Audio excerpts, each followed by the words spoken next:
नमस्कार, India news Himachal में आप सभी दर्शकों का स्वागत है। मैं हूं आपके साथ श्वेता नेगी। शिक्षण संस्थानों को लेकर एक बड़ी खबर जो सीएम सुक्खू ने जो ऐलान किया है वो ये है कि इस साल से जो है वो टर्म सिस्टम को जो ख़त्म कर दिया गया है, केवल एनुअल सिस्टम ही जो है शिक्षण संस्थानों में लागू किया जाएगा। मतलब ये कि 10वीं और 12वीं के जो छात्र छात्राएँ हैं वो केवल साल में एक ही बार परीक्षा देंगे।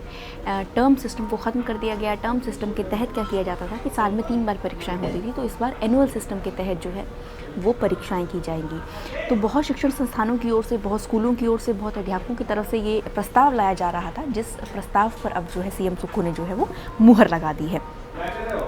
इसके तहत टर्म सिस्टम के बाद बच्चों को अपने सिलेबस रिवाइज़ करने का भी समय मिल पाएगा, क्योंकि टर्म सिस्टम में जब ये एनुअल सिस्टम आया था तो बच्चे सिलेबस नहीं रिवाइज़ कर पाते थे पूरा।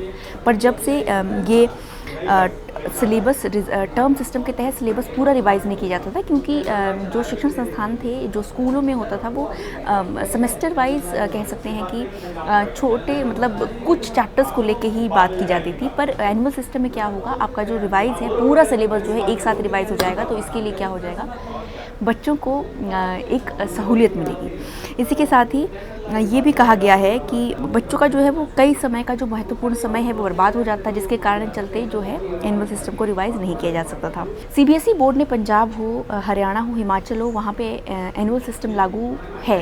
इसीलिए ही हिमाचल प्रदेश में भी अब टर्म सिस्टम को हटाकर एनुअल सिस्टम को लागू कर देने की जो है वो सीएम सुक्खू ने कवायद रखी है।